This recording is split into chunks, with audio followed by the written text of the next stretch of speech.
कि ये सब कुछ साडे अंदर ही है। मैनू हुण पता लग गया, भगत जी कहते हैं कि मैनू किते बाहर यात्रा ते जाण दी लोड़ नहीं। कहते ने काया बो खंड खोजते नवनित पाई, ना किश आएबो ना किश जाएबो राम की दुहाई।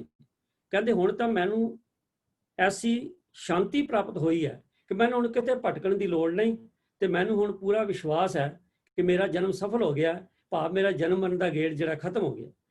तो शब्द की अखीरली जिहड़ी तुक है वो बड़ी नोट करने वाली है। अज दे विषय नाल संबंधित भगत जी कहते जो ब्रह्मंडे सोई पिंडे, पिंडे जो खोजै सो पावै, पीपा परौणे परम तत्त है सतगुरु होए लिखावे।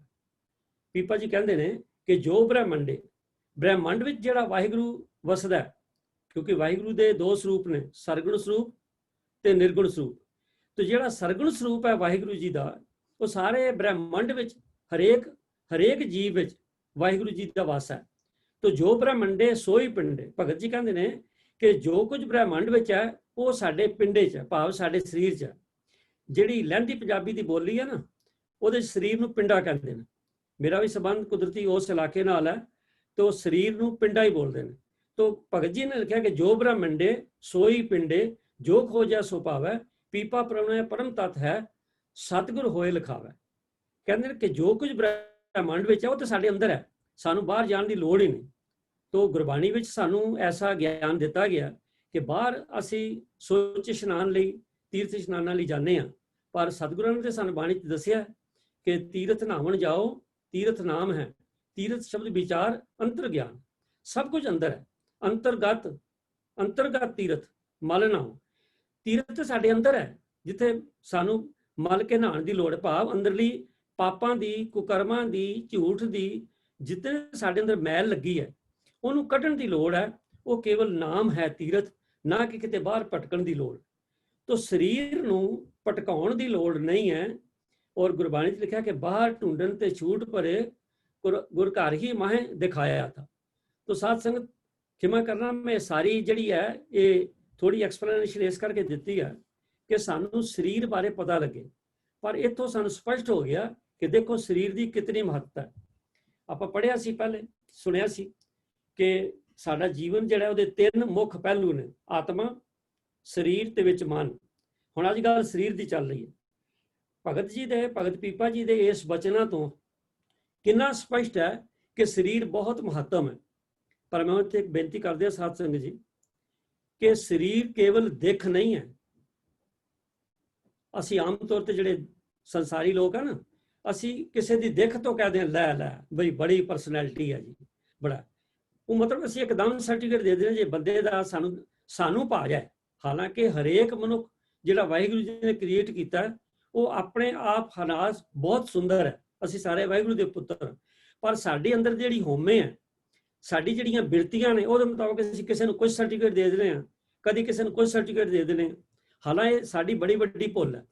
हरेक मनुख जे वाहिगुरू वसदा है ते मनुख सारे दुनिया के सारे जीव जंतु मनुख सोहणे ने। किसी को कोई होर सर्टिफिकेट देना बड़ी वड्डी भुल है। साध संगत जी, मैं बेनती कर रहा सा कि शरीर केवल दिख नहीं, असी किसी की दिख देख के प्रभावित हो जाने।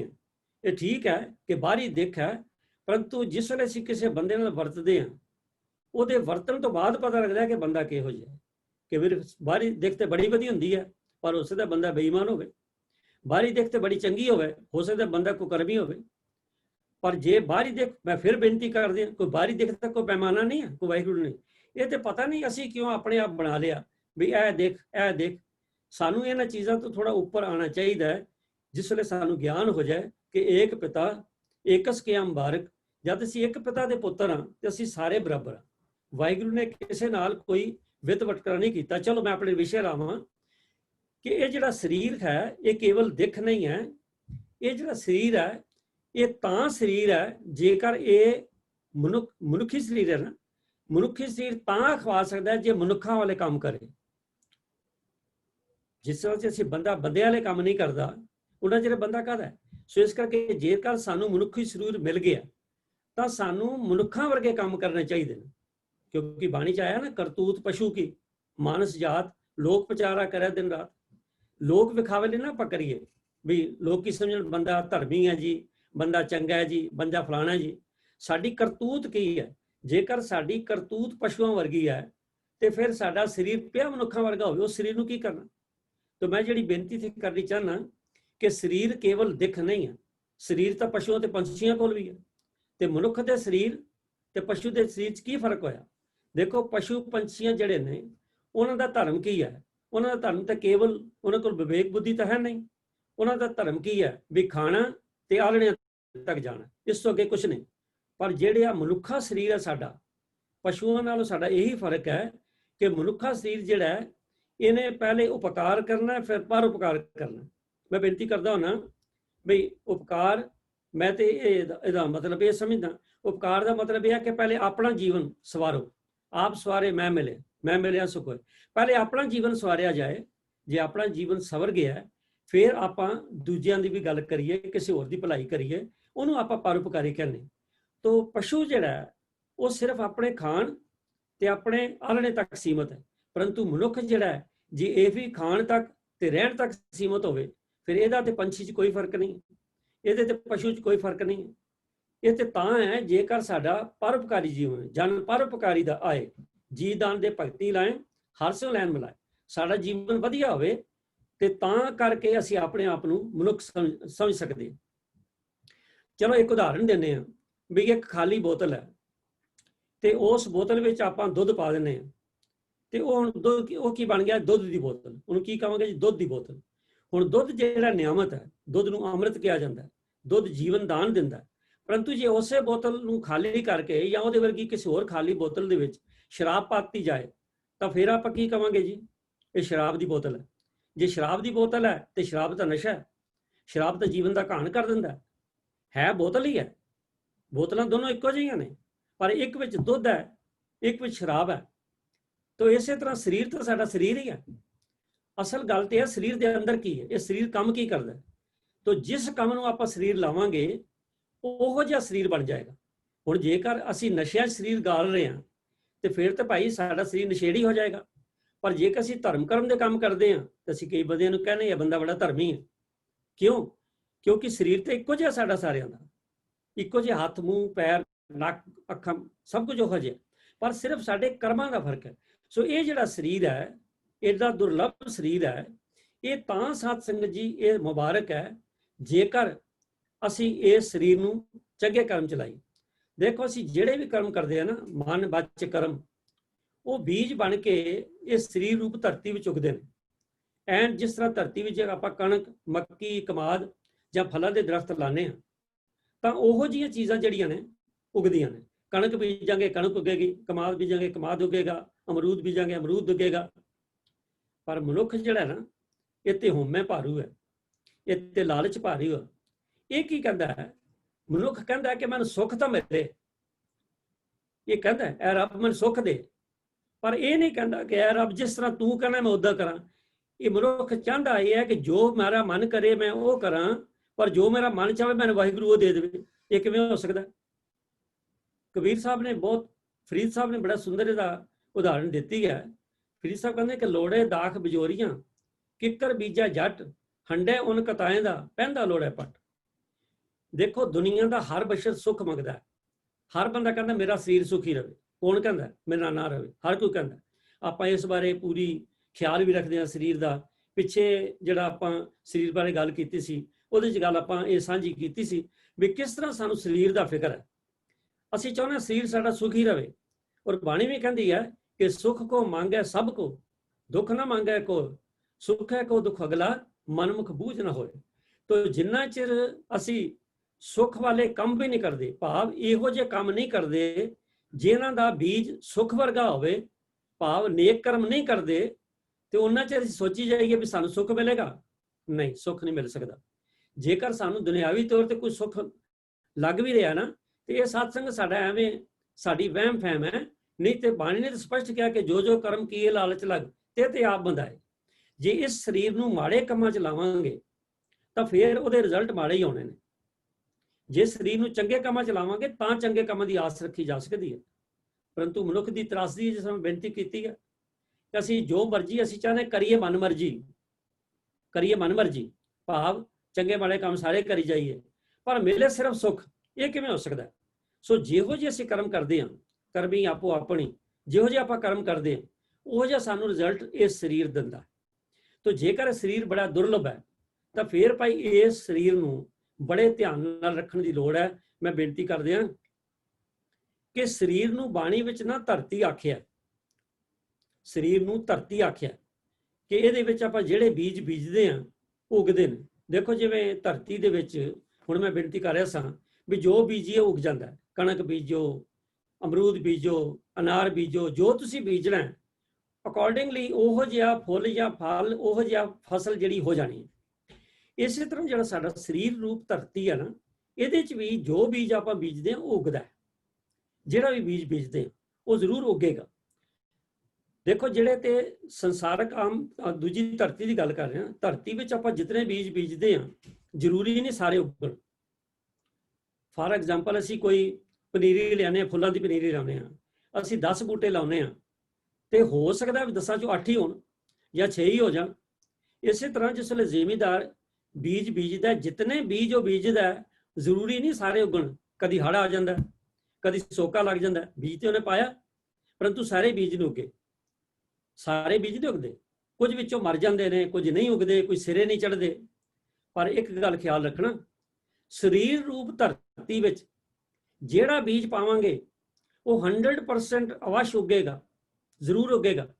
ਇਹਦੇ 'ਚ ਕੋਈ ਸ਼ੱਕ ਨਹੀਂ ਹੈ ਵੀ ਅਸੀਂ ਕਈ ਵਾਰ ਸੋਚਦੇ ਹਾਂ ਚਲੋ ਇਹ ਕੰਮ ਕੀਤਾ ਕਿਸੇ ਨੇ ਥੋੜਾ ਦੇਖਿਆ, ਨਹੀਂ ਦੇਖਿਆ, ਪਰ ਉਹਦਾ ਕਰਮ ਰੂਪ ਬੀਜ ਤੇਰੇ ਸਰੀਰ ਰੂਪ ਧਰਤੀ ਵਿੱਚ ਬੀਜਿਆ ਗਿਆ। ਤੋ ਸਰੀਰ ਰੂਪ ਧਰਤੀ ਵਿੱਚ ਜਿਹੜਾ ਬੀਜ ਬੀਜਾਂਗੇ ਉਹ ਅਵਸ਼ ਉੱਗੇਗਾ, 100% ਉੱਗੇਗਾ। ਔਰ ਇੱਕ ਹੋਰ ਜ਼ਰੂਰੀ ਨੁਕਤਾ ਜਿਹੜਾ ਇਹ ਹੈ, ਤੀਸਰੀ ਗੱਲ ਇਹ ਹੈ ਸਰੀਰ ਬਾਰੇ, ਕਿ ਸਰੀਰ ਰੂਪ ਧਰਤੀ ਵਿੱਚ ਜੋ ਕੁਝ ਬੀਜ ਆਪਾਂ ਬੀਜਦੇ ਹਾਂ ਉਹਦਾ ਤੇ ਧਰਤੀ ਵਿੱਚ ਆਮ ਜਿਹੜੇ ਆਪਾਂ ਦੂਜੇ ਬੀਜ ਬੀਜਦੇ, ਇੱਕ ਫਰਕ ਹੈ ਬੜਾ ਵੱਡਾ, ਧਿਆਨ ਦੇਣਾ। ਉਹ ਫਰਕ ਕੀ ਹੈ? ਫਾਰ ਐਗਜ਼ਾਮਪਲ ਇੱਕ ਜ਼ਿਮੀਂਦਾਰ ਹੈ, ਉਹਨੇ ਕਣਕ ਉਗਾਈ ਹੈ, ਜਿਸ ਵੇਲੇ ਫਸਲ ਆਉਂਦੀ ਹੈ ਉਹ ਬੋਰੀਆਂ ਭਰ ਕੇ ਮਾਰਕੀਟ 'ਚ ਲੈ ਜਾਂਦਾ, ਜਾ ਕੇ ਮੰਡੀ 'ਚ ਵੇਚਦਾ। ਉਹ ਪਤਾ ਨਹੀਂ ਕਿੱਥੇ ਕਿੱਥੇ ਕਿਹਦੇ ਕਿਹਦੇ ਮੁੱਖ ਵਿੱਚ ਉਹ ਦਾਣੇ ਪੈਂਦੇ ਨੇ, ਕੁਝ ਆਪ ਵੀ ਖਾਂਦਾ ਹੋਣਾ ਆਪਣੇ ਲੋੜ ਅਨੁਸਾਰ, ਪਰ ਬਾਕੀ ਪਤਾ ਨਹੀਂ ਕਿਹਨੇ ਕਿਹਨੇ ਚੁੱਗਿਆ, ਉਹਦੇ ਫੈਮਿਲੀ ਮੈਂਬਰਸ ਨੇ ਵੀ ਚੁੱਗਿਆ ਜਾਂ ਜਿਹਨਾਂ ਖਰੀਦ ਕੇ ਲਗੇ ਉਹਨਾਂ ਵੀ ਚੁੱਗਿਆ। ਪਰ ਜਿਹੜਾ ਬੀਜ ਅਸੀਂ ਸਰੀਰ ਰੂਪ ਧਰਤੀ ਵਿੱਚ ਬੀਜਾਂਗੇ ਉਹ ਯਾਦ ਰੱਖਣਾ, ਜਿਸ ਮਨੁੱਖ ਨੇ ਬੀਜਿਆ ਉਹਨੂੰ ਹੀ ਖਾਣਾ ਪੈਣਾ, ਦੂਜੇ ਨੇ ਖਾਣਾ ਪੈਣਾ। ਮਹਾਰਾਜ ਨੇ ਬਾਣੀ 'ਚ ਆਖਿਆ ਨਾ, ਕਰਮ ਧਰਤੀ ਸਰੀਰ ਜੁਗੰਤਰ ਜੋ ਬੋਵੈ ਸੋ ਖਾਤ, ਜਿਹਨੇ ਜੋ ਕੁਝ ਬੀਜਣਾ ਉਹ ਕੁਝ ਖਾਣਾ। ਕਹੋ ਨਾਨਕ ਭਗਤ ਸੋਹਣ ਦਰਬਾਰੇ ਮਨੁੱਖ ਸਦਾ ਭਉ। ਜਿਹੜੇ ਤੇ ਗੁਰੂ ਦੇ ਆਸ਼ੇ ਅਨੁਸਾਰ ਚੱਲਦੇ ਨੇ ਉਹਨਾਂ 'ਚ ਫਿਕਰ ਕੋਈ ਨਹੀਂ, ਪਰ ਜਿਹੜੇ ਲੋਕ ਮਨਮਰਜ਼ੀਆਂ ਕਰਦੇ ਨੇ, ਬਦ ਫੈਲੀਆਂ ਕਰਦੇ ਨੇ, ਤੇ ਜਿਹੜੇ ਮਨਮਰਜ਼ੀਆਂ ਤੇ ਬਦ ਫੈਲੀਆਂ ਦੇ ਬੀਜ ਬੀਜੇ ਗਏ ਨੇ ਉਹ ਉਹਨਾਂ ਨੂੰ ਆਪ ਨਤੀਜਾ ਭੁਗਤਣਾ ਪੈਂਦਾ। ਇੱਕ ਹੋਰ ਖਿਆਲ ਰੱਖਣਾ ਬਈ ਕਈ ਫਲਦਾਰ ਦਰਖਤ ਜਿਹੜੇ ਨਾ ਉਹ ਉਗਾਉਣ ਤੋਂ ਬਾਅਦ ਕਈ ਤੇ ਨੇ ਫਟਾਫਟ ਉਹਦਾ 6 ਮਹੀਨੇ ਸਾਲ 'ਚ ਹੀ ਫਲ ਆ ਜਾਂਦਾ, ਪਰੰਤੂ ਕਈ ਇਹੋ ਜਿਹੇ ਨੇ ਇਮਲੀ ਵਰਗੇ, ਆਂਵਲਿਆਂ ਵਰਗੇ ਦਰਖਤ ਨੇ ਜਿਨ੍ਹਾਂ ਨੂੰ ਕਈ ਸਾਲ ਬਾਅਦ ਜਾ ਕੇ ਫਲ ਪੈਂਦੇ ਨੇ। ਮੈਂ ਇਹਨੂੰ ਰਿਪੀਟ ਕਰ ਰਿਹਾ ਵੀ ਕਈਆਂ ਫਲਦਾਰ ਦਰਖਤਾਂ ਨੂੰ ਤੇ ਫਲ ਬੜੀ ਜਲਦੀ ਲੱਗ ਜਾਂਦੇ ਨੇ, ਪਰੰਤੂ ਕਈਆਂ ਨੂੰ ਕਈ ਵਰ੍ਹਿਆਂ ਬਾਅਦ ਲੱਗਦੇ ਨੇ। ਇਸੇ ਤਰ੍ਹਾਂ ਸਰੀਰ ਰੂਪ ਧਰਤੀ ਵਿੱਚ ਬੀਜੇ ਹੋਏ ਜਿਹੜੇ ਕਰਮ ਨੇ, ਕਰਮ ਰੂਪ ਜਿਹੜੇ ਬੀਜ ਨੇ, ਉਹ ਕਦੀ ਤਾਂ ਇੱਕਦਮ ਸਾਡੇ ਸਾਹਮਣੇ ਆ ਜਾਂਦੇ ਨੇ, ਕਦੀ ਬੜੀ ਦੇਰ ਬਾਅਦ ਹੁੰਦੇ ਨੇ। ਅਸੀਂ ਹੈਰਾਨ ਹੁੰਦੇ ਹਾਂ ਵੀ ਮੈਨੂੰ ਇਹ ਤਕਲੀਫ ਕਿਉਂ ਆ ਗਈ। ਅਸੀਂ ਭੁੱਲ ਹੀ ਜਾਂਦੇ ਹਾਂ ਕਿ ਅੱਜ ਤੋਂ 10 ਸਾਲ ਪਹਿਲੇ, 15 ਸਾਲ ਪਹਿਲੇ ਕਿਸੇ ਨਾਲ ਧੱਕਾ ਕੀਤਾ ਸੀ, ਕਿਸੇ ਨਾਲ ਠੱਗੀ ਮਾਰੀ ਸੀ, ਬੇਈਮਾਨੀ ਕੀਤੀ ਸੀ, ਭੁੱਲ ਹੀ ਜਾਂਦੇ ਹਾਂ।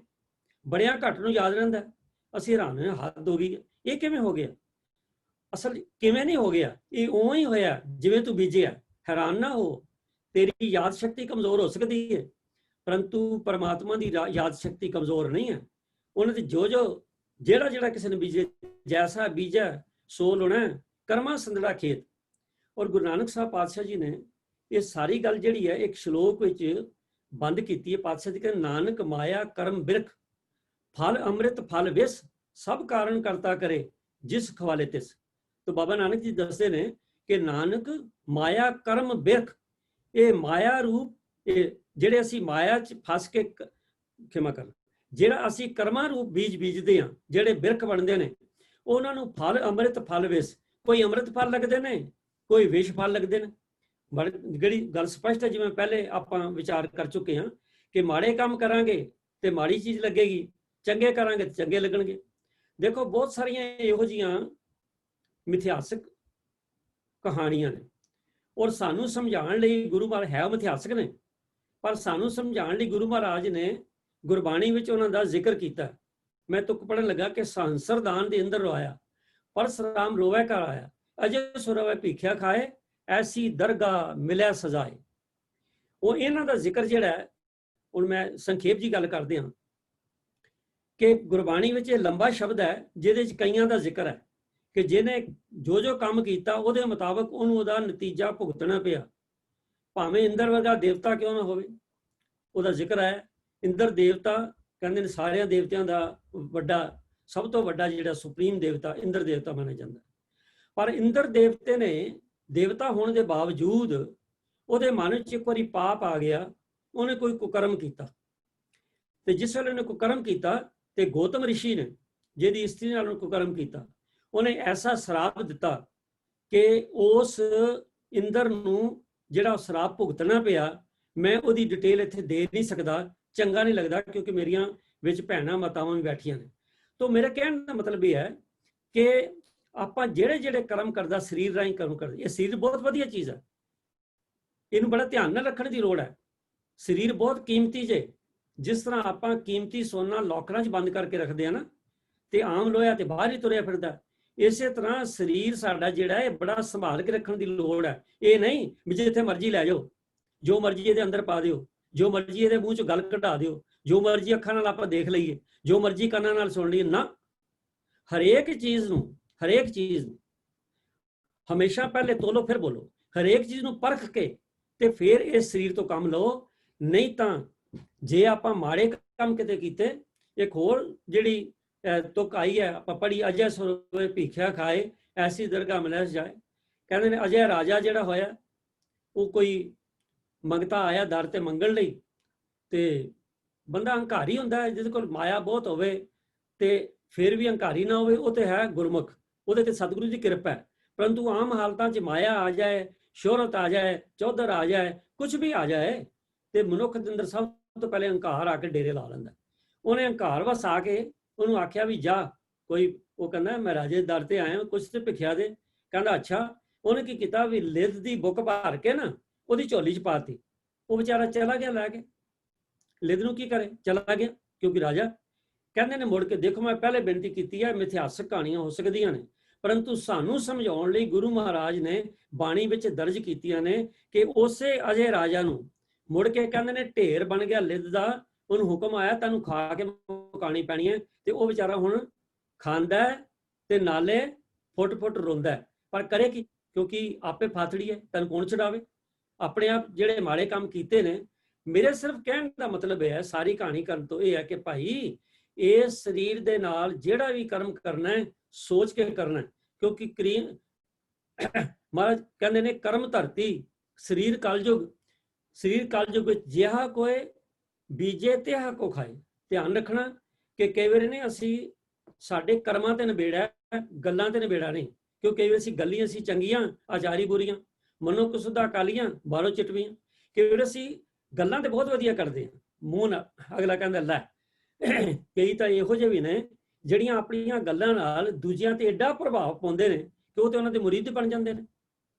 ਤੋ ਪਰ ਗੁਰੂ ਸਾਹਿਬ ਕਹਿੰਦੇ ਨੇ ਕਿ ਭਲਿਓ ਕੇਵਲ ਗੱਲਾਂ ਦੀ ਗੱਲ ਨਹੀਂ, ਗੱਲ ਤੇ ਇਹ ਹੈ ਵੀ ਜੇਕਰ ਗੱਲਾਂ ਚੰਗੀਆਂ ਕਰੋ, ਜਿਵੇਂ ਆਨੰਦ ਸਾਹਿਬ 'ਚ ਆਇਆ ਨਾ, ਜੀਓ ਮੈਲੇ ਬਾਹਰੋਂ ਨਿਰਮਲ, ਉਹਦਾ ਕੀ ਫਾਇਦਾ ਵੀ, ਜੀਓ ਮੈਲੇ ਬਾਹਰੋਂ ਨਿਰਮਲ। ਇਸੇ ਤਰ੍ਹਾਂ ਮਹਾਰਾਜ ਨੇ ਕਿਹਾ ਕਿ ਕਰਮ ਧਰਤੀ ਸਰੀਰ ਕਲਯੁਗ ਵਿੱਚ ਜਿਹਾ ਕੋ ਬੀਜੇ ਤਿਹਾ ਕੋ ਖਾਏ। ਗੱਲਾਂ ਉੱਪਰ ਤਪਾਵਸ ਨਾ ਹੋਈ, ਵਿਸ ਖਾਦੀ ਤਤਕਾਲ ਮਰ ਜਾਏ। ਜੇਕਰ ਕੋਈ ਮਨੁੱਖ ਐਵੇਂ ਮੋਮੋ ਠਕੜੀਆਂ ਗੱਲਾਂ ਕਰੇ ਤੇ ਗੱਲ ਨਹੀਂ ਬਣੇਗੀ। ਯਾਦ ਰੱਖੋ, ਪਾਤਸ਼ਾਹ ਕਹਿੰਦੇ ਨੇ ਜੇ ਜ਼ਹਿਰ ਖਾਂਦੀ ਤੇ ਬੰਦਾ ਮਰ ਜਾਏਗਾ। ਜ਼ਹਿਰ ਦਾ ਮਤਲਬ ਹੀ ਹੈ ਜੇ ਮਾੜੇ ਕਰਮ ਕੀਤੇ ਤਾਂ ਸਾਨੂੰ ਭੁਗਤਣੇ ਪੈਣੇ। ਚਲੋ ਆਪਾਂ ਅਗਲੇ ਸਟੈਪ ਵੱਲ ਚਲੀਏ। ਸਮੇਂ ਦਾ ਵੀ ਥੋੜਾ ਖਿਆਲ ਰੱਖਣਾ ਸਾਧ ਸੰਗਤ ਜੀ। ਇਹ ਖਿਆਲ ਰੱਖਣਾ ਵੀ ਇਹ ਜਿਹੜਾ ਸਰੀਰ ਹੈ ਨਾ, ਇਹ ਰੱਬ ਵੱਲੋਂ ਸਾਨੂੰ ਇੱਕ ਬੜਾ ਤਗੜਾ ਗਿਫਟ ਹੈ, ਰੱਬੀ ਤੋਹਫਾ ਹੈ। ਇਹਨੂੰ ਤੋਹਫਾ ਕਰਕੇ ਸਮਝੀਏ। ਅਸੀਂ ਨਾ ਕਈ ਵਾਰੀ ਸੰਸਾਰੀ ਲੋਕ ਸਾਡੀਆਂ ਕੋਈ ਸੱਜੇ ਖੱਬੇ ਦੀਆਂ ਲੋੜਾਂ ਨਹੀਂ ਪੂਰੀਆਂ ਹੁੰਦੀਆਂ। ਉਹਦਾ ਕਾਰਨ ਇਹ ਹੈ ਕਿਉਂਕਿ ਅਸੀਂ ਬਾਣੀ ਅਨੁਸਾਰੀ, ਹੁਕਮ ਅਨੁਸਾਰੀ ਤੇ ਨਹੀਂ ਚੱਲੇ, ਅਸੀਂ ਦੁਨੀਆ ਅਨੁਸਾਰੀ ਚੱਲੇ ਹਾਂ। ਤੇ ਦੁਨੀਆ ਦੀ ਤ੍ਰਿਸ਼ਨਾ ਤੇ ਕਦੀ ਖਤਮ ਨਹੀਂ ਹੁੰਦੀਆਂ। ਇਸ ਕਰਕੇ ਸਾਨੂੰ ਕੋਈ ਨਾ ਕੋਈ ਕਲੇਸ਼ ਪਿਆ ਹੀ ਰਹਿੰਦਾ, ਕਦੀ ਤਨ ਦਾ ਕਲੇਸ਼, ਕਦੀ ਮਨ ਦਾ ਕਲੇਸ਼। ਪਰ ਸਾਨੂੰ ਅਸੀਂ ਭੁੱਲਣਾ ਨਹੀਂ ਚਾਹੀਦਾ ਕਿ ਇਹ ਜਿਹੜਾ ਸਾਡਾ ਸਰੀਰ ਹੈ ਨਾ, ਸਾਨੂੰ ਤੇ ਬਹੁਤ ਕੁਝ ਮਿਲਿਆ। ਇਹ ਸਰੀਰ ਇੱਕ ਰੱਬੀ ਤੋਹਫਾ ਹੈ। ਜਿਸ ਵੇਲੇ ਅਸੀਂ ਅੰਤਰਮੁਖੀ ਹੋ ਕੇ ਦੇਖਾਂਗੇ ਨਾ ਕਿ ਵਾਹਿਗੁਰੂ ਜੀ ਨੇ ਸਾਨੂੰ ਕੀ ਕੁਝ ਦਿੱਤਾ ਇਸ ਸਰੀਰ ਦੇ ਵਿੱਚ। ਆਪਾਂ ਪਿਛਲੇ ਵਿਚਾਰ 'ਚ ਗੱਲ ਕੀਤੀ ਸੀ ਕਿ ਦੇਖੋ, ਸਾਨੂੰ ਦੇਖਣ ਨੂੰ ਅੱਖਾਂ, ਸੁਣਨ ਨੂੰ ਕੰਨ, ਬੋਲਣ ਨੂੰ ਜੀਭਾ, ਕਈ ਕੁਝ ਦਿੱਤਾ। ਮੈਂ ਸਮੇਂ ਨੂੰ ਬਹੁਤਾ ਨਾ ਵਧਾਵਾਂ। ਸਾਨੂੰ ਉਹ ਚੀਜ਼ਾਂ ਦੇਖ ਦੇਖ ਕੇ ਇੰਨਾ ਖੁਸ਼ ਹੋਣਾ ਚਾਹੀਦਾ ਕਿ ਸਾਡੇ ਮੂੰਹ ਆਪਣੇ ਆਪ ਨਿਕਲ ਜਾਏ, ਵਾਹ। ਦੇਖੋ, ਸ਼ੀਸ਼ੇ ਅੱਗੇ ਸਾਨੂੰ ਜਾਣਾ ਹੁੰਦਾ ਦਸਤਾਰ ਸਜਾਉਣ ਲਈ ਜਾਂ ਕਿਸ ਤਰ੍ਹਾਂ, ਤੇ ਘੱਟੋ ਘੱਟ ਉਸ ਵੇਲੇ ਆਪਣੀ ਸ਼ਕਲ ਦੇਖਿਆ ਆਖਿਆ ਕਰੀਏ, ਵਾਹ ਕਲਗੀਧਰ ਪਾਤਸ਼ਾਹ, ਤੂੰ ਮੈਨੂੰ ਆਪਣੀ ਸਿੱਖੀ ਬਖਸ਼ਿਸ਼ ਕੀਤੀ ਹੈ। ਐ ਮਹਾਰਾਜ, ਐ ਅਕਾਲ ਪੁਰਖ ਵਾਹਿਗੁਰੂ ਜੀ, ਵਾਹ ਤੂੰ, ਵਾਹ, ਵਾਕਈ ਤੂੰ ਵਾਹ ਗੁਰੂ ਹੈ। ਤੂੰ ਦੇਖ ਮੈਨੂੰ ਸਭ ਕੁਝ ਦਿੱਤਾ, ਇੰਨਾ ਵਧੀਆ ਤੂੰ ਮੈਨੂੰ ਸਰੀਰ ਦਿੱਤਾ। ਤੇ ਸਾਧ ਸੰਗਤ ਜੀ, ਸਾਡੇ ਸਰੀਰ ਦੇ ਅੰਦਰ ਬੜਾ ਕੁਝ ਹੈ, ਸਾਨੂੰ ਪਤਾ ਨਹੀਂ। ਜਿੰਦਰ ਧਿਆਨ ਮਾਰਾਂਗੇ ਤੇ ਫਿਰ ਸਾਨੂੰ ਪਤਾ ਲੱਗੇਗਾ ਕਿ ਅੰਤਰ ਖੂਟਾ ਅੰਮ੍ਰਿਤ ਭਰਿਆ, ਸ਼ਬਦੇ ਕਾਢ ਪੀਏ ਪਨਾਰੀ। ਸਾਡੇ ਅੰਦਰ ਤੇ ਅੰਮ੍ਰਿਤ ਦੇ ਚਸ਼ਮੇ ਨੇ। ਇਹ ਠੀਕ ਹੈ ਕਿ ਸਾਨੂੰ ਸਮਝ ਨਹੀਂ ਆ ਗਈ ਤੇ ਅਸੀਂ ਕੱਢ ਕੇ ਕਦੀ ਪੀਤਾ ਨਹੀਂ। ਜਿਨ੍ਹਾਂ ਨੂੰ ਸਮਝ ਹੈ ਉਹਨਾਂ ਨੂੰ ਪਤਾ ਹੈ ਕਿ ਇਹ ਸਰੀਰ ਐਡਾ ਕੀਮਤੀ ਹੈ, ਐਡਾ ਵਧੀਆ, ਐਡਾ ਰੱਬੀ ਤੋਹਫਾ ਹੈ ਕਿ ਇਸ ਸਰੀਰ ਦੇ ਅੰਦਰ ਚਸ਼ਮੇ ਲੱਗੇ ਹੋਏ ਨੇ। ਔਰ ਚਸ਼ਮੇ ਵੀ ਕਿਹੜੇ? ਅੰਮ੍ਰਿਤ ਦੇ ਚਸ਼ਮੇ ਨੇ। ਕਿਹੜਾ ਅੰਮ੍ਰਿਤ? ਨਾਮ ਅੰਮ੍ਰਿਤ ਦੇ ਚਸ਼ਮੇ ਨੇ। ਜਿਹੜਾ ਬੰਦਾ ਇੱਕ ਘੁੱਟ ਪੀ ਕੇ ਉਹਦਾ ਨਾਨਕ ਨਦਰੀ ਨਦਰ ਨੇ ਹੱਲ ਹੋ ਜਾਂਦਾ। ਦੇਖੋ, ਆਮ ਮਨੁੱਖ ਜਿਹੜੇ ਮੇਰੇ ਵਰਗੇ ਨਾ, ਉਹ ਤੇ ਸਰੀਰ ਨੂੰ ਸਰੀਰ ਹੀ ਸਮਝਦੇ ਨੇ। ਤੇ ਅਸੀਂ ਮਤਲਬ ਵੀ ਕਦੀ ਕੁਛ ਕਹਿੰਦੇ ਰਹਿੰਦੇ। ਮੈਂ ਇੱਕ ਕਹਾਣੀ ਯਾਦ ਆਈ ਹੈ, ਉਹ ਮੈਂ ਤੁਹਾਡੇ ਨਾਲ ਸਾਂਝੀ ਕਰਨੀ ਚਾਹੁੰਦਾ। ਇੱਕ ਨਾ ਬੜਾ ਅਮੀਰ ਬੰਦਾ ਸੇਠ ਸੀ, ਉਹਦੀ ਬੜੀ ਤਗੜੀ ਫੈਕਟਰੀ ਸੀ, ਹਰ ਚੀਜ਼ ਦੀ ਉਹਦੇ ਕੋਲ ਸਹੂਲਤ ਸੀ, ਜੋ ਦੁਨਿਆਵੀ ਕੰਫਰਟਸ ਨੇ। ਕੋਈ ਵਧੀਆ ਕੋਠੀ ਹੈ, ਬੰਗਲਾ ਵਧੀਆ ਹੈ, ਵਧੀਆ ਗੱਡੀਆਂ ਨੇ, ਸਭ ਕੁਝ, ਨੌਕਰ ਚਾਕਰ, ਹਰ ਕੁਛ ਹੈ। ਬਿਲਕੁਲ ਉਹਦੇ ਗੁਆਂਢ ਇੱਕ ਮਾਤੜ ਸਾਥੀ ਰਹਿੰਦਾ ਵਿਚਾਰਾ, ਜਿਹੜਾ ਸਵੇਰ ਤੋਂ ਲੈ ਕੇ ਸ਼ਾਮ ਤੱਕ ਕੰਮ ਕਰਦਾ ਤੇ 2 ਟਾਈਮ ਮਸਾਂ ਆਪਣੇ ਬੱਚਿਆਂ ਦੀ ਰੋਟੀ ਜਿਹੜੀ ਹੈ ਰੋਟੀ ਪਾਣੀ ਬਣਾਉਂਦਾ। ਤੇ ਦੋਨੋਂ ਕਿਉਂਕਿ ਗੁਆਂਢੀ ਹੋਣ ਕਰਕੇ ਗੱਲਬਾਤ ਹੁੰਦੀ ਰਹਿੰਦੀ ਹੈ। ਤੇ ਸੇਠ ਜਿਹੜਾ ਉਹ ਜਦ ਵੀ ਮਿਲਦਾ ਨਾ, ਉਹ ਤਦ ਹੀ ਕੁਛ ਨਾ ਕੁਛ ਕਿਸੇ ਪਰੇਸ਼ਾਨੀ 'ਚ ਹੁੰਦਾ। ਹਾਏ ਮੇਰਾ ਇਹ ਨਹੀਂ ਹੋਇਆ, ਮੇਰਾ ਉਹ ਨਹੀਂ ਹੋਇਆ। ਕਈ ਵਾਰੀ ਉਹਨੇ ਕਹਿਣਾ, ਦੇਖੋ ਮੇਰੇ ਭਰਾ ਦੀਆਂ 3 ਫੈਕਟਰੀਆਂ ਨੇ, ਮੇਰੇ ਕੋਲ ਇੱਕ ਹੀ ਹੈ, ਮੈਨੂੰ ਤੇ ਰੱਬ ਨੇ ਦਿੱਤਾ ਹੀ ਕੀ ਹੈ, ਮੈਨੂੰ ਰੱਬ ਨੇ ਕੀ ਦਿੱਤਾ। ਦੂਜੇ ਪਾਸੇ ਜਿਹੜਾ ਨਾਲ ਮਾਤੜ ਸਾਥੀ ਰਹਿੰਦਾ ਸੀ ਕੋਈ ਵਿਚਾਰਾ ਆਮ, ਉਹਨੂੰ ਜਦ ਉਹਨੇ ਪੁੱਛਣਾ ਵੀ ਤੇਰਾ ਕੀ ਹਾਲ ਹੈ, ਕਹਿੰਦਾ ਜੀ ਬੜੀ ਮਹਾਰਾਜ ਦੀ ਕਿਰਪਾ, ਬੜੀ ਬਾਬੇ ਦੀ ਕਿਰਪਾ। ਹਾਲਾਂ ਮੈਂ ਤੁਹਾਨੂੰ ਦੱਸਿਆ ਕਿ ਉਹ ਮਸਾਂ 2 ਟਾਈਮ ਦੀ ਰੋਟੀ ਕਮਾ ਕੇ ਆਪਣੇ ਬੱਚਿਆਂ ਨੂੰ ਖਵਾਉਂਦਾ ਸੀ, ਪਰ ਰਹਿਣਾ ਬੜਾ ਖੁਸ਼। ਨਾਨਕ ਭਗਤਾ ਸਦਾ ਵਿਗਾਸ, ਸੁਣਿਆ ਦੁੱਖ ਪਾਪ ਕਾ ਨਾਸ। ਉਹਨੇ ਹਮੇਸ਼ਾ ਚੜ੍ਹਦੀ ਕਲਾ 'ਚ ਰਹਿਣਾ। ਸੇਠ ਨੂੰ ਕਹਿਣਾ ਵੀ ਤੇਰੇ ਕੋਲ ਕੁਝ ਵੀ ਨਹੀਂ ਤੇ ਤੂੰ ਹਰ ਵੇਲੇ ਕਹਿਣਾ ਵੀ ਮੈਨੂੰ ਰੱਬ ਨੇ ਬੜਾ ਕੁਝ ਦਿੱਤਾ। ਤੈਨੂੰ ਰੱਬ ਨੇ ਕੀ ਦਿੱਤਾ? ਵੀ ਮੈਂ ਕਹਿਣਾ ਮੈਨੂੰ ਕੁਝ ਨਹੀਂ ਦਿੱਤਾ, ਤੂੰ ਤੇ ਗਰੀਬ ਬੰਦਾ, ਤੈਨੂੰ ਕੀ ਦਿੱਤਾ? ਕਹਿੰਦੇ ਨੇ ਖੈਰ ਸਮਾਂ ਪਿਆ, ਇੱਕ ਐਸਾ ਸਮਾਂ ਆ ਗਿਆ ਕਿ ਉਸ ਦੀਆਂ ਦੋਨਾਂ ਅੱਖਾਂ ਦੀ ਜੋਤ ਚਲ ਗਈ। ਹੁਣ ਡਾਕਟਰ ਨੇ ਕਿਹਾ ਵੀ ਜੇ ਕੋਈ ਆਪਣੀ ਅੱਖ ਦਾਨ ਕਰੇ ਤੇ ਤੈਨੂੰ ਅੱਖ ਮੈਂ ਪਾ ਸਕਦਾ, ਕੋਈ ਪੈਸੇ ਤੇ ਉਹਦੇ ਕੋਲ ਬੜੇ ਸਨ, ਕੋਈ ਪ੍ਰੋਬਲਮ ਨਹੀਂ ਹੈ। ਉਹਨੇ ਸੋਚਿਆ ਮੇਰਾ ਗੁਆਂਢੀ ਗਰੀਬ ਆਦਮੀ ਹੈ ਤੇ ਇਹਨੂੰ ਤੇ ਪੈਸੇ ਜੇ ਮੂੰਹ ਮੰਗੇ ਦੇ ਦਿਆਂਗਾ ਤੇ ਚਲੋ ਮੇਰੀ ਅੱਖਾਂ ਦੀ ਚਾਨਣਾ ਆ ਜਾ। ਉਹਨੇ ਗੁਆਂਢੀ ਨੂੰ ਬੁਲਾਇਆ, ਕਹਿੰਦਾ ਭਲੇ ਲੋਕ ਮੇਰੀ ਇੱਕ ਮਦਦ ਕਰ, ਮੈਂ ਤੈਨੂੰ ਬੇਨਤੀ ਕਰਦਾ। ਉਹ ਕਹਿੰਦਾ ਕੀ? ਉਹ ਆਖਣ ਲੱਗਾ ਵੀ ਦੇਖ ਮੇਰੇ ਕੋਲ ਮਾਇਆ ਦੀ ਕਮੀ ਨਹੀਂ ਹੈ ਤੇ ਤੈਨੂੰ ਮਾਇਆ ਚਾਹੀਦੀ। ਉਹ ਕਹਿੰਦਾ ਦੱਸੋ। ਉਹ ਕਹਿੰਦਾ ਗੱਲ ਇਹ ਹੈ ਕਿ ਮੇਰੀਆਂ ਅੱਖਾਂ ਦੀ ਜੋਤ ਚਲੀ ਗਈ ਹੈ ਤੇ ਮੈਨੂੰ ਅੱਖ ਚਾਹੀਦੀ ਹੈ, ਤੇ ਤੂੰ ਏਦਾਂ ਕਰ ਵੀ ਇੱਕ ਅੱਖ ਤੂੰ ਮੈਨੂੰ ਦਾਨ ਕਰ ਦੇ, ਮੈਂ ਪਰਚੇਜ਼ ਕਰ ਲੈਣਾ। ਤੂੰ ਦੱਸ ਕਿੰਨੇ ਪੈਸੇ ਚਾਹੀਦੇ? ਲੱਖ ਮੰਗ, 2 ਮੰਗ, 4 ਮੰਗ, ਮੈਂ ਤੈਨੂੰ ਦੇ ਦੇਣਾ ਤੇ ਤੇਰੇ ਕੋਲ ਇੱਕ ਅੱਖ ਰਹਿ ਜਾਏਗੀ, ਮੇਰੇ ਕੋਲ ਹੀ ਆ ਜਾਏਗੀ। ਉਹ ਬੰਦਾ ਜਿਹੜਾ ਨਾ, ਕਿਉਂਕਿ ਉਹ ਗੁਰਮੁਖ ਬੰਦਾ ਸੀ, ਉਹ ਆਖਣ ਲੱਗਾ ਭਾਈ ਸੇਠ ਸਾਹਿਬ, ਇਹ ਗੱਲ ਤੇ ਆਪਾਂ ਕਰਾਂਗੇ ਬਾਅਦ 'ਚ ਸੌਦੇ ਦੀ, ਪਹਿਲੇ ਮੈਨੂੰ ਦੱਸੋ ਤੁਸੀਂ ਰੋਜ਼ ਮੈਨੂੰ ਕਹਿੰਦੇ ਸੋ ਕਿ ਮੈਨੂੰ ਰੱਬ ਨੇ ਦਿੱਤਾ ਹੀ ਕੀ ਹੈ। ਤੁਸੀਂ ਰੋਜ਼ ਕਹਿੰਦੇ ਮੈਨੂੰ ਰੱਬ ਨੇ ਦਿੱਤਾ ਹੀ ਕੀ ਹੈ। ਹੁਣ ਮੈਂ ਤੁਹਾਨੂੰ ਦੱਸਣਾ ਕਿ ਰੱਬ ਨੇ ਤੈਨੂੰ 2 ਅੱਖਾਂ ਦਿੱਤੀਆਂ, ਅੱਜ ਇੱਕ ਅੱਖ ਲਈ ਤੂੰ ਮੇਰੇ ਵਰਗੇ ਗਰੀਬ ਆਦਮੀ, ਜਿਹੜਾ ਦੁਨਿਆਵੀ ਤੌਰ ਤੇ ਗਰੀਬ ਹੈ, ਤੂੰ ਮੇਰੇ ਅੱਗੇ ਤੂੰ ਮਿੰਨਤਾਂ ਕਰ ਰਿਹਾ ਕਿ ਮੈਨੂੰ ਅੱਖ ਆਪਣੀ ਵੇਚ ਦੇ, ਜਿੰਨੇ ਮਰਜ਼ੀ ਪੈਸੇ ਲੈ ਲੈ। ਤੇਰੇ ਕੋਲ 2 ਅੱਖਾਂ ਨੇ, 2 ਕੰਨ ਨੇ, ਨੱਕ ਹੈ, ਜੀਭਾ ਹੈ, ਤੇਰੇ ਪੈਰ ਚੱਲਦੇ ਨੇ, ਤੇਰੇ ਹੱਥ ਚੱਲਦੇ ਨੇ, ਭਲਿਆ ਹੁਣ ਦੱਸ ਰੱਬ ਨੇ ਕੁਝ ਦਿੱਤਾ ਕਿ ਨਹੀਂ ਦਿੱਤਾ? ਕਹਿੰਦੇ ਨੇ ਉਹ ਸੇਠ ਦੀਆਂ ਅੱਖਾਂ 'ਚੋਂ ਹੰਝੂ ਆ ਗਏ। ਉਹਨੂੰ ਅਹਿਸਾਸ ਹੋ ਗਿਆ ਕਿ ਮੈਨੂੰ ਵਾਕਈ ਤੋਂ ਸਾਧ ਸੰਗਤ ਇਹ ਬਹੁਤ ਵੱਡਾ ਤੋਹਫਾ ਜੇ। ਤੋਂ ਇਸ ਕਰਕੇ ਸਾਨੂੰ ਇਹ ਹਮੇਸ਼ਾ ਖੁਸ਼ ਰਹਿਣਾ ਚਾਹੀਦਾ। ਸਿਰਫ ਸਰੀਰ ਦੇਖ ਕੇ ਖੁਸ਼ ਹੋ ਜਾਣਾ ਚਾਹੀਦਾ ਕਿ ਵਾਹਿਗੁਰੂ ਨੇ ਸਾਨੂੰ ਇਹ ਸਰੀਰ ਦਿੱਤਾ ਹੈ, ਇਸ ਸਰੀਰ ਨਾਲ ਆਪਾਂ ਕੁਝ ਵੀ ਕਰ ਸਕਦੇ। ਦੇਖੋ ਸਾਧ ਸੰਗਤ, ਮੈਂ ਬੇਨਤੀ ਕਰਦੇ ਹਾਂ ਕਿ ਸਰੀਰ ਦਾ ਆਪਾਂ ਬਾਰ-ਬਾਰ ਜ਼ਿਕਰ ਕਰ ਰਹੇ ਹਾਂ, ਤੇ ਸਾਨੂੰ ਇਹ ਵੀ ਪਤਾ ਹੋਣਾ ਚਾਹੀਦਾ ਕਿ ਸਰੀਰ ਦਾ ਪ੍ਰਯੋਜਨ ਕੀ ਹੈ, ਕਿਉਂਕਿ ਅਸੀਂ ਇਸ ਸਰੀਰ ਨੂੰ ਲੈ ਕੇ ਸਤਿਗੁਰੂ ਜੀ ਨੇ, ਵਾਹਿਗੁਰੂ ਜੀ ਦੀ ਕਿਰਪਾ ਕੀਤੀ ਹੈ, ਸਾਨੂੰ ਸਰੀਰ ਵੀ ਦਿੱਤਾ, ਮਨੁੱਖਾ ਸਰੀਰ ਤਾਂ ਸਾਰਿਆਂ ਕੋਲ ਹੈ, ਪਸ਼ੂਆਂ ਪੰਛੀਆਂ ਕੋਲ ਵੀ, ਪਰ ਸਾਨੂੰ ਦਿੱਤਾ ਮਨੁੱਖਾ ਸਰੀਰ। ਤੇ ਐਸਾ ਸਰੀਰ ਵਿਵੇਕ ਬੁੱਧੀ ਵਿੱਚ ਐਡ ਕਰਕੇ ਦਿੱਤਾ ਹੈ ਕਿ ਅਵਰ ਜੋਨ ਤੇਰੀ ਪਨਹਾਰੀ, ਇਸ ਧਰਤੀ ਮੈਂ ਤੇਰੀ ਸਿਕਦਾਰੀ, ਸੋਨਾ ਰੂਪਾ ਤੁਝ ਪੈ ਦਾਮ, ਸੀਲ ਬਗਾਲਿਓ ਤੇਰਾ ਕੰਮ। ਤੈਨੂੰ ਮਹਾਰਾਜ ਨੇ ਬੜਾ ਕੁਝ ਦਿੱਤਾ, ਹੱਥ ਪੈਰ ਕੰਨ ਨੱਕ ਆਪਾਂ ਨੂੰ ਵਿਚਾਰ ਕਰ ਰਹੇ ਸੀ, ਪਰ ਹੋਇਆ ਕੀ ਹੈ ਕਿ ਮਨੁੱਖ ਦਾ ਸੁਭਾਅ ਵਿਗੜ ਜਾਏ। ਦਿੱਤਾ ਸਭ ਵਾਹਿਗੁਰੂ ਜੀ ਨੇ, ਇਸ ਸਾਰੀਆਂ ਜੋਨਾਂ ਤੇ ਸਰਦਾਰੀ ਵੀ ਦਿੱਤੀ ਹੈ, ਪਰੰਤੂ ਇਹ ਮਨੁੱਖ ਜਿਹੜਾ ਨਾ, ਇਹਦੇ ਅੰਦਰ ਵਿਸ਼ੇ ਵਿਕਾਰਾਂ ਦੀ ਝੜੀ ਲੱਗੀ ਹੈ। ਸਰੀਰ ਤਾਂ ਬਹੁਤ ਵਧੀਆ, ਮੈਂ ਹੁਣੇ ਗੱਲ ਕੀਤੀ, ਬੜਾ ਵੱਡਾ ਤੋਹਫਾ ਹੈ, ਇਹਦੇ ਅੰਦਰ ਅੰਮ੍ਰਿਤ ਦਾ ਖੂਹ ਹੈ, ਸਭ ਕੁਝ ਹੈ, ਪਰੰਤੂ ਸਾਡੇ ਮਾੜੇ ਸੁਭਾਅ ਕਰਕੇ ਸਾਡੇ ਅੰਦਰ ਵਿਸ਼ੇ ਵਿਕਾਰਾਂ ਦੀ ਵਾੜੀ ਲੱਗੀ ਹੈ। ਉਸ ਵਿਸ਼ੇ ਵਿਕਾਰਾਂ ਦੇ ਸੁਭਾਅ ਕਰਕੇ ਅਸੀਂ ਕੀ ਕਰਦੇ ਹਾਂ ਕਿ ਅਸੀਂ ਜਿਸ ਮਾਲਕ ਨੇ ਸਰੀਰ ਦਿੱਤਾ ਹੈ, ਜਿਸ ਦਾਤੇ ਨੇ ਦਾਤ ਦਿੱਤੀ ਹੈ, ਸਾਨੂੰ ਉਹ ਦਾਤਾ ਹੀ ਭੁੱਲ ਗਿਆ, ਅਸੀਂ ਦਾਤ ਦੇ ਦੁਆਲੇ ਲਿਪਟ ਗਏ। ਮੈਨੂੰ ਇੱਕ ਸ਼ਬਦ ਹੈ ਗੁਰਬਾਣੀ ਵਿੱਚ ਕਿ ਭਲ ਕੇ ਉੱਠ ਪਪੋਲੀਏ, ਬਿਨ ਬੁੱਝੇ ਮੋਹ ਅਜਾਨ, ਸੋ ਪ੍ਰਭ ਚਿਤ ਨਾ ਆਇਓ ਛੁੱਟਿਆ ਕੀ ਵਿਵਾਨ। ਇਹ ਹਰ ਰੋਜ਼ ਸਵੇਰੇ ਉੱਠ ਕੇ ਸਭ ਤੋਂ ਪਹਿਲੇ ਕੀ ਕਰੇਗਾ? ਭਲ ਕੇ ਉੱਠ ਪਪੋਲੀਏ, ਬਿਨ ਬੁੱਝੇ ਮੋਹ ਅਜਾਨ। ਆਪਾਂ ਕੀ ਕਰਦੇ ਜੀ ਸਵੇਰੇ ਉੱਠ ਕੇ? ਸਭ ਤੋਂ ਪਹਿਲਾ ਕੰਮ ਕੀ ਹੁੰਦਾ? ਸਭ ਤੋਂ ਪਹਿਲਾ ਕੰਮ ਹੁੰਦਾ ਆਪਣੀ ਸਰੀਰ ਦੀ ਆਓ ਭਗਤ ਕਰਨੀ। ਆਓ ਭਗਤ ਦਾ ਮਤਲਬ ਇਹ ਹੈ ਕਿ ਸਰੀਰ ਨੂੰ ਸਾਫ਼ ਕਰਨਾ, ਦੰਦ ਸਾਫ਼ ਕਰਦੇ, ਇਸ਼ਨਾਨ ਕਰਦੇ, ਚੰਗੀ ਗੱਲ ਹੈ, ਕਰਨੇ ਚਾਹੀਦੇ। ਆਪਾਂ ਦਰੁਸਤ ਹੈ, ਡਰੈਸਾਂ ਪਾਉਂਦੇ ਹਾਂ, ਉਹ ਵੀ ਦਰੁਸਤ ਹੈ, ਪਰ ਜਿਸ ਮਾਲਕ ਨੇ ਸਭ ਕੁਝ ਦਿੱਤਾ ਉਹਦੀ ਯਾਦ ਹੈ। ਹਾਂ, ਇਹ ਤਾਂ ਜ਼ਰੂਰ ਆਪਾਂ ਦੇਖਿਆ ਕਈ ਵਾਰ ਹੁੰਦਾ ਵੀ ਆਪਾਂ ਇਸ਼ਨਾਨ ਤੇ ਘੰਟਾ ਲਾ ਦਿੰਦੇ, ਘੰਟਾ ਡਰੈਸਾਂ ਪਾਉਣ ਤੇ ਲਾ ਦਿੰਦੇ, ਫਿਰ ਅਸੀਂ ਕਹਿੰਦੇ ਹੁਣ ਚਲੋ ਚਾਹ ਪਾਣੀ ਪੀ ਲਈਏ, ਬ੍ਰੇਕਫਾਸਟ ਕਰ ਲਈਏ। ਇੰਨੇ ਨੂੰ ਪਤਾ ਲੱਗਦਾ ਜੀ ਵੀ ਗੁਰਦੁਆਰਾ ਸਾਹਿਬ ਤੇ ਸਵੇਰ ਦਾ ਜਿਹੜਾ ਸੈਸ਼ਨ ਹੈ ਉਹ ਤੇ ਸਮਾਪਤ ਵੀ ਹੋ ਗਿਆ, ਉਧਰ ਲਈ ਸਮਾਂ ਹੀ ਨਹੀਂ। ਫਿਰ ਕਹਿੰਦਾ ਹੁਣ ਦੌੜ ਕੇ ਜਾਣਾ ਜੀ, ਫੈਕਟਰੀ ਪਹੁੰਚਣਾ, ਦਫ਼ਤਰ ਪਹੁੰਚਣਾ, ਦੁਕਾਨ ਤੇ ਪਹੁੰਚਣਾ। ਫਿਰ ਕਹਿੰਦਾ ਜਾਂਦੇ ਜਾਂਦੇ ਉਹ ਵੀ ਜੇ ਗੁਰੂ ਦੀ ਕਿਰਪਾ ਹੋਵੇ ਤੇ ਕਈ ਵਾਰੀ ਧੌਣ ਝੁਕਾ ਕੇ ਚੱਲ ਜਾਈਦਾ।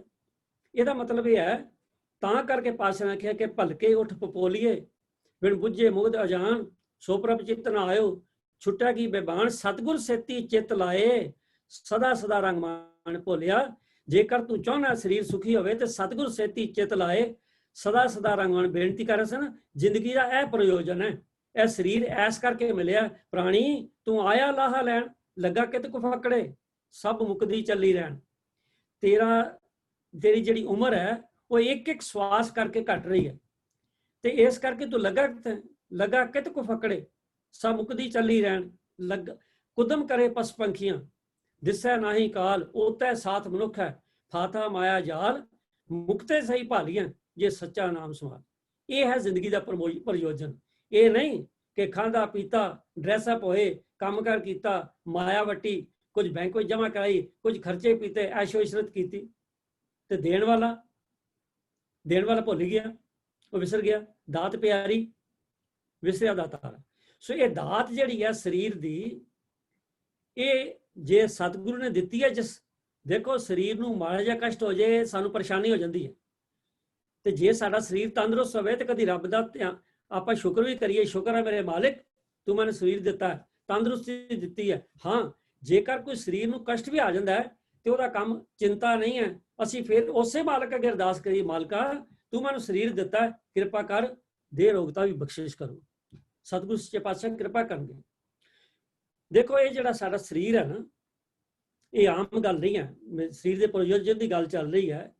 ਇਹ ਸਰੀਰ ਸਭ ਧਰਮ ਹੈ, ਜਿਸ ਅੰਦਰ ਸੱਚੇ ਕੀ ਵਿੱਚ ਜੋਤ, ਗੋਜ ਰਤਨ ਵਿੱਚ ਲੁਕ ਰਹੇ, ਕੋਈ ਗੁਰਮੁਖ ਸੇਵਕ ਕੱਢੈ ਖੋਤ।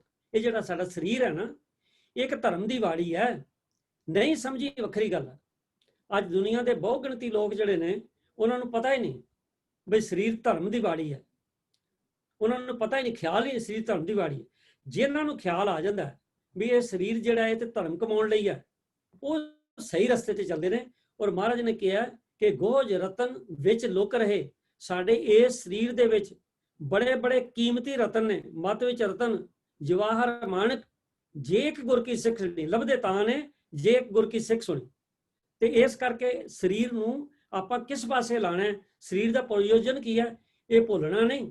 ਸਭ ਆਤਮ ਰਾਮ ਪਛਾਣਿਆ ਤਾਂ ਇੱਕ ਰਵਿਆ, ਇੱਕੋ ਓਤ ਪੋਤ, ਇੱਕ ਦੇਖਿਆ ਇੱਕ ਮੰਨਿਆ, इको सुनिया सरवण स्रोत, जा नानक नाम सलाहे तू, सच सच्चे सेवा तेरी होत। तो पातशाह जी कहते हैं कि सचमुच जेकर तू अपने शरीर नूं ठीक रस्ते ते चलाएगा तो तेरे इस आया मनुखा जन्म सफल होएगा। फिर वाहिगुरू जी कहणगे वाकई तन शरीर रूप हीरा दिता सी, तू उस हीरे का चंगा वणज करके आया। हर रास मेरी मन वणजारा, साडा मन वणजारा है, पर ये जिहड़ा शरीर सानू मिलिया ना, जिथे सुआसां दी रास मिली है, उत्थे शरीर रूप हट्टी मिली है कि इस शरीर रूप हट्टी विच बैठ के सुआसां दा वणज करना है ते कुछ खट के ले जाना। आपां पढ़िया ना, प्राणी तो आया लाहा लैण, आपां कुछ लाहा खट के ले जाना। देखो जप साहब की बाणी विच आपां रोज़ पढ़ते हैं कि राती रुत्ती थित्ती वार, पवन पानी अग्नि पाताल। अगली तो पता कि तिस विच धरती थाप रखी धर्मशाल। ये जिहड़ी धरती है ना, असल धर्मशाल है। इस धरती ते सानू मनुख बना के धर्म कमाउण लई भेजिया।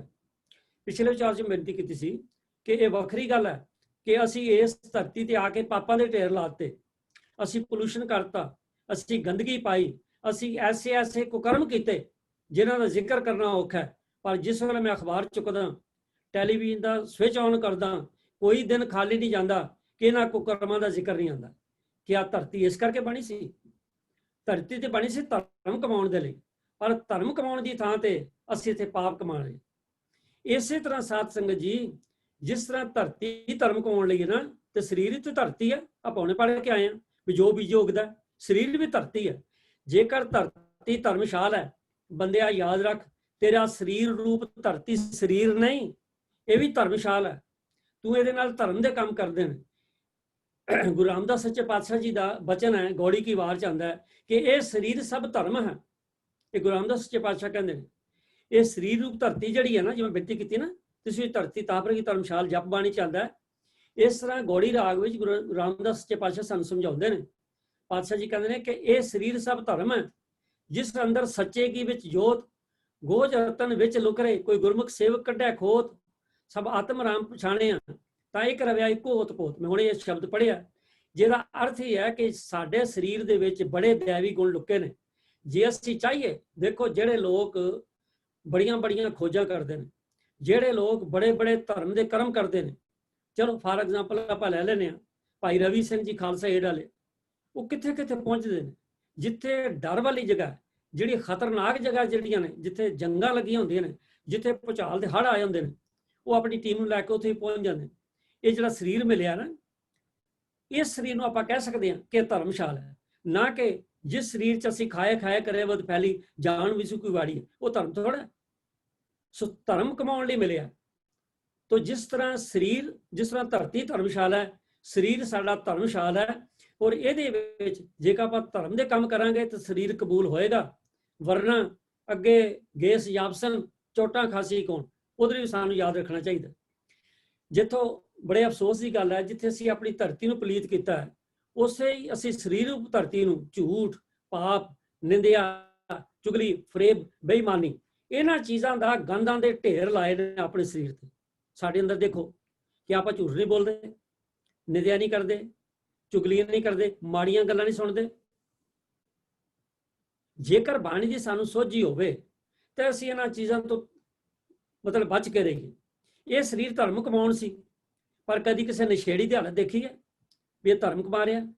जिहड़ा शरीर साडा शरीर रूप धरती धर्मशाल बनना सी, उहदे अंदर नशे पा के, मैं बाकियां दी गल नहीं करदा, मैनू अपनी कौम ते बड़ा अफसोस है, मैनू त्रासदी है कि अज मैं जिधर भी देखदा, जेड़े मैं अपने सिखां दी गल कर रहा, सिख कौम दी गल कर रहा, मैं जिधर भी देखदा, मैं हुण इत्थे जिथे कैनेडा की धरती रह रहा, मैं तो कहना इहदे नाल ज़्यादा हुण आपां किहड़ी गल पिछले दिनां पढ़ी है, आखिर जी जहरीली शराब पी के 100 किन्ने बंदे मर गए।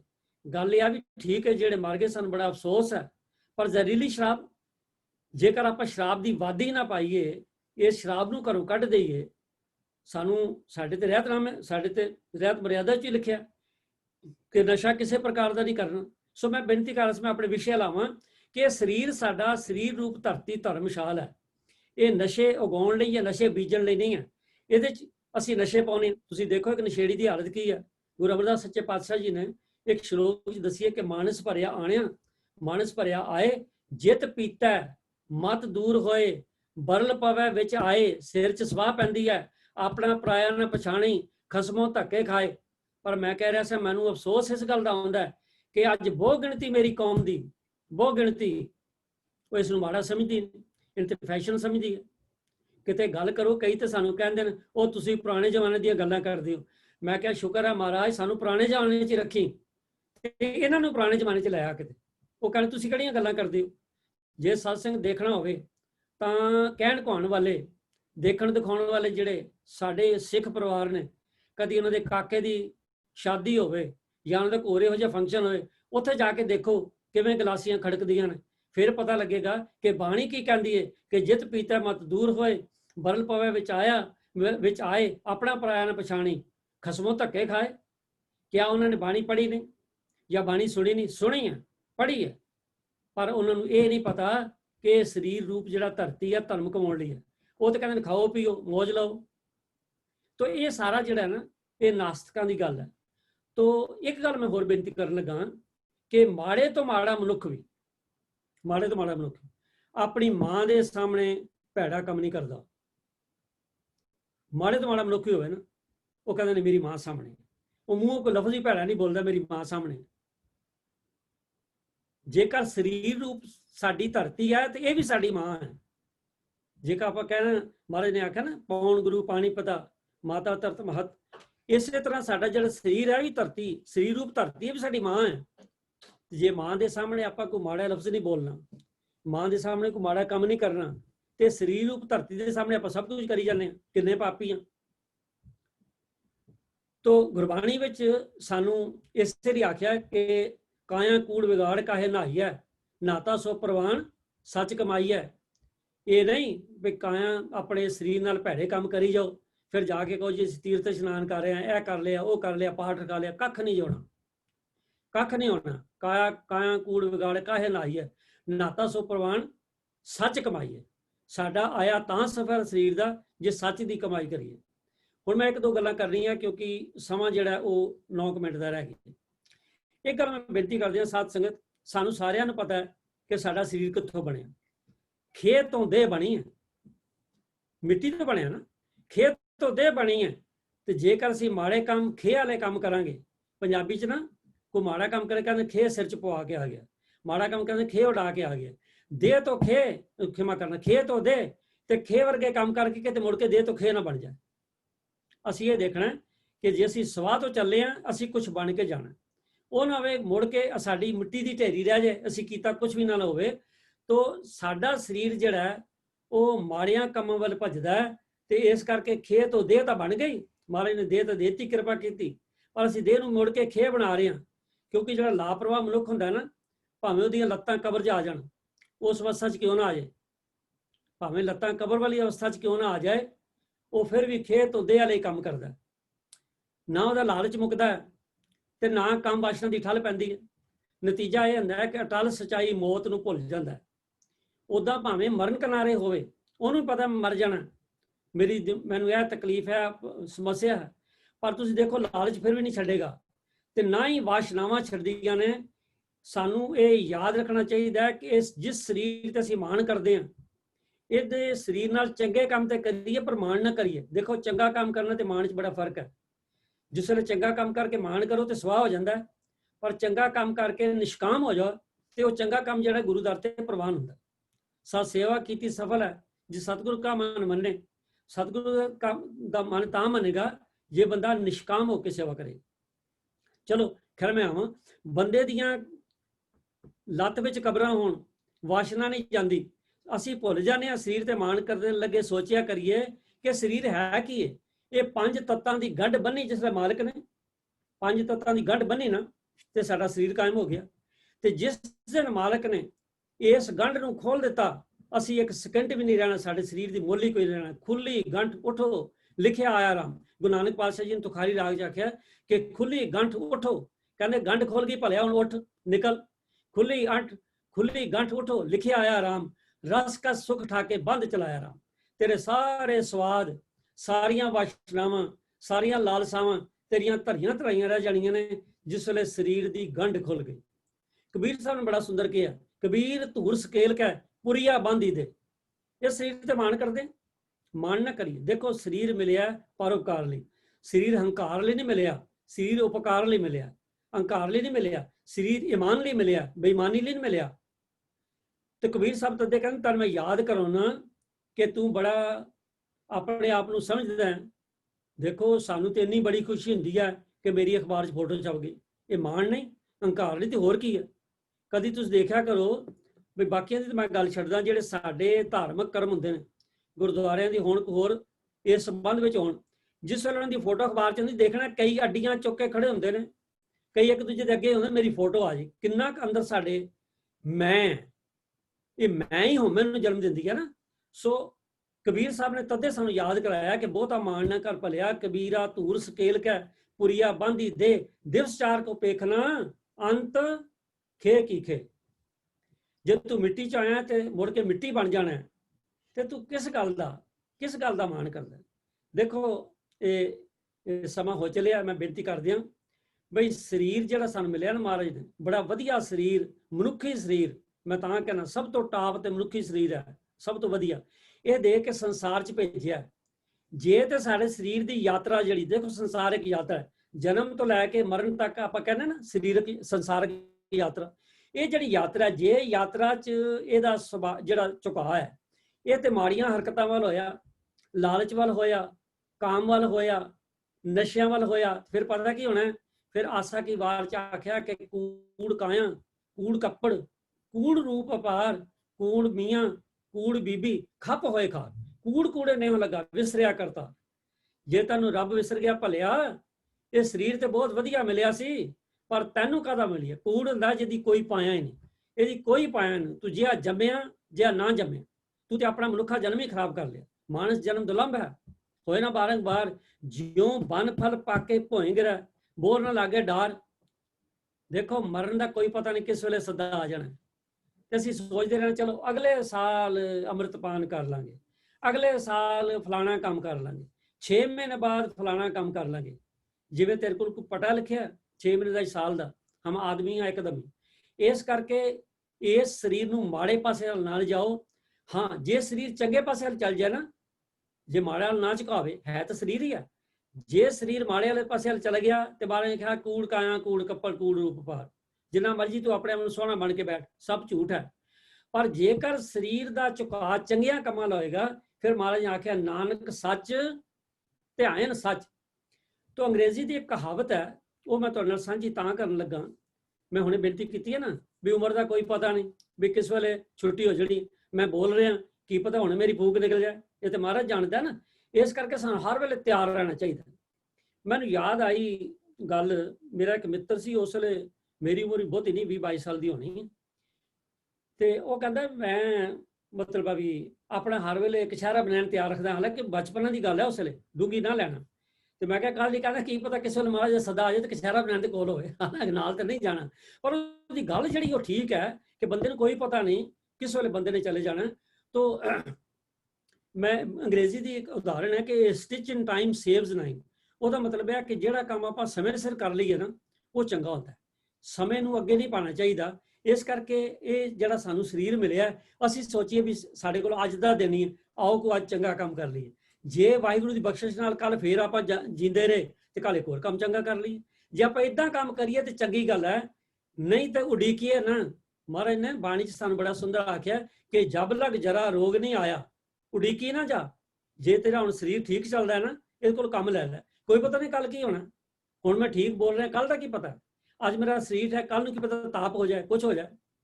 पिछे एक बार वीर अजीत सिंह जी ने मेरा रखिया प्रोग्राम, तो मैनूं माफ़ी मंगनी पई क्योंकि शरीरक कष्ट आ गया। सो इसलिए पता नहीं होंदा।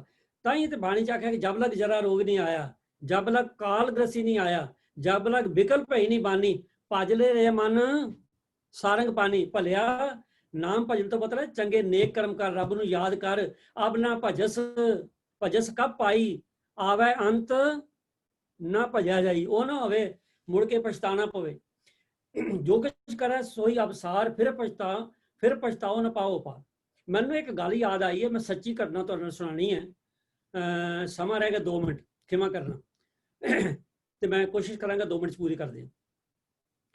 ਮੈਂ ਸੱਚੀ ਘਟਨਾ ਸੁਣਾ ਰਿਹਾ। ਇਹ ਗੱਲ ਹੈਗੀ ਕੋਈ ਤਕਰੀਬਨ 40 ਸਾਲ ਪੁਰਾਣੀ। ਇੱਕ ਸੱਜਣ ਸਨ, ਬਿਮਾਰ ਰਹੇ ਤੇ ਉਹਨਾਂ ਦਾ ਅੰਤ ਸਮਾਂ ਦੇਖੋ ਹਰ ਇੱਕ ਨੇ ਜਾਣਾ, ਉਹਨਾਂ ਦਾ ਨੇੜੇ ਸੀ ਤੇ ਉਹ ਬਿਲਕੁਲ ਉਸ ਵੇਲੇ ਆਪਣੀ ਅੱਖਾਂ ਮੁੰਦੀਆਂ, ਉਹਨਾਂ ਨੂੰ ਪਤਾ ਮੇਰੇ ਕੋਲ ਕੌਣ ਬੈਠਾ ਹੈ, ਕੁਛ ਨਹੀਂ ਪਤਾ, ਪਰ ਉਹਨਾਂ ਦੇ ਮੁਖ ਚੋਂ ਆਵਾਜ਼ ਨਿਕਲ ਰਹੀ ਸੀ ਜਿਹੜੀ ਮੈਂ ਤੁਹਾਨੂੰ ਸੁਣਾਣੀ ਚਾਹਨਾ। ਉਹ ਬਾਰ-ਬਾਰ ਕਹਿ ਰਹੇ ਸਨ, ਇਹ ਸਰੀਰਾ ਮੇਰਿਆ इस जग में आए क्या तुद कर्म कमाया, के कर्म कमाया तुद शरीरा जां तू जग में। ये 2 तुकां जड़ियां ने वो बार-बार रिपीट करते गए करदे उनके श्वास निकल गए। मैं गल तां सुनाई है बई वो ना होवे जे असीं हुण चंगे काम ना कीते, शरीर नूं नशियां वल, पापां वल, कुकर्मां वल, काम वल, भैड़ियां कामां च लाई रखिया ते वो ना होवे अंत समां ते पता नहीं लगे किस वेले आ जाना, हुण नहीं आ सकदा। ਤੇ ਉਸ ਵੇਲੇ ਸਾਨੂੰ ਨਾ ਕਹਿਣਾ ਪਵੇ ਇਹ ਸਰੀਰਾ ਮੇਰਿਆ ਇਸ ਜਗ में आए क्या तुद कर्म कमाया, के कर्म कमाया तुद शरीरा जां तू जग में है, जिन हर तेरा रचन रचिया सो हर मन न वसाया।